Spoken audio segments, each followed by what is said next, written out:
Hi, I'm John Munzer. I'm from Loveland, Ohio, and I was a marathon swimmer for many years, almost 45, and I just finished a final swim from Catalina Channel to north of Long Beach, California. Everything was great, and then about a year to the date, I was up at our lake house and I did a swim in the morning. And when I reached for the ladder, I felt tremendous pain in my neck. And so what actually happened was my C4 smashed down on my C5 and it catastrophically impinged the phrenic nerve. And it took about 4 to 5 weeks for the doctors to finally figure out what was happening. And ultimately, I was sent to the Cleveland Clinic.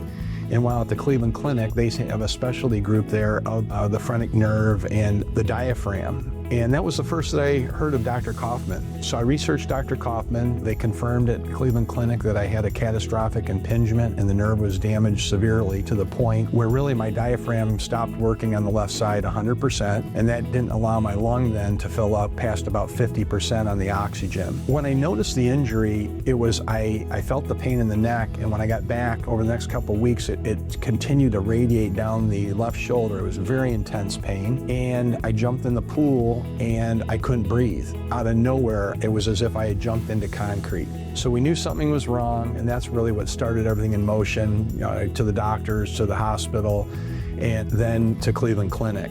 So then what they did is they had to get the phrenic nerve not pinged, and so they cut me on the neck, and they went in and they put in 2 cadavers and 2 plates and 8 screws into my neck, and that got the phrenic nerve freed up. But unfortunately, they didn't know if it would repair on its own. I really had no effect, no repair to the phrenic nerve. It was catastrophically damaged. So when Cleveland Clinic told me about Dr. Kaufman, I came and I met with Dr. Kaufman, and that really put into play the strategy of seeing if this would work out. And tomorrow I'm going to be having the surgery. Really excited about it. What I tried to do over the last year while I've been working with Dr. Kaufman was to do what I could, trying to swim and walk to the best of my ability, because it was really life-changing in terms of going from swimming 12 to 15,000 yards a day, training for swims, to literally couldn't swim 50 yards. So when I first met Dr. Kaufman, the thing that really impressed me was how friendly he was, but how knowledgeable he was. He's never made me feel embarrassed to ask questions, and that's important because a lot of times you'll have physicians that just come across like they don't want to give you really a lot of time. But Dr. Kaufman not only gave me a lot of his time, I love to speak a lot, and he would sit there and he would listen to me very, very patiently.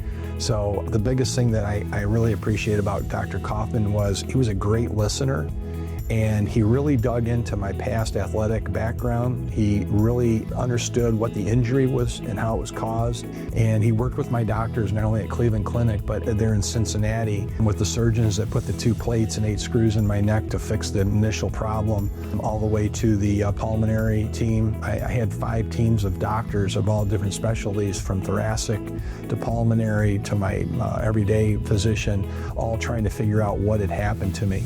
And that's one thing I do want people to know. If you get a tremendous amount of pain on the side of your shoulder, it's very intense nerve pain, you notice that you're having breathing problems, you're most likely having an impingement of that phrenic nerve, and nobody really knew about it. And it took 4, almost 5 weeks for everybody to figure out what was happening to me. So it's just he's very competent, and I'm excited to have him try to help me improve. Well, I'm glad to be the 800th, and hopefully other people that are suffering from this will be able to work with Dr. Kaufman and get relief to the problem. So when the injury happened, the first thing I noticed was that I had a compromise to the amount of air that I could get in that left lung. And so initially I couldn't even speak without, I just couldn't breathe. And that's gotten a little bit better over the last year and a half, only because I've worked the hardest I can at it. But what you'll notice when you have an injury like this is real shortness of breath. Couldn't really walk very well. If you tried to do anything like move a swing set, you felt like you had been working out for an hour and a half. I noticed too that the humidity in the summer was really detrimental. It had a big effect in the humid parts of the summer. I have a hard time breathing. And then the other thing is, when you eat after every meal, because the diaphragm isn't working on the left side, your stomach then is not working right, and it creates air, and it's very painful, and you have to get the air out really after every meal. You have to lay on your side to get the air out, and it's really something. I had no idea about the diaphragm and any of this. I didn't realize that your lungs are only as good as your diaphragm. That's what's been interesting to me. But certainly life-changing in terms of being able to be energetic. I've got a 17th grandchild on the way, and being able to work with my grandkid, going to see them play sports, it was a noticeable problem. So that's where we are today. I'm really looking forward to it. And if it hadn't been for the Cleveland Clinic introducing me to Dr. Kaufman, I'm not sure that I would have known about the operation that was possible to hopefully get my diaphragm working again. So I'm very excited about getting the surgery tomorrow.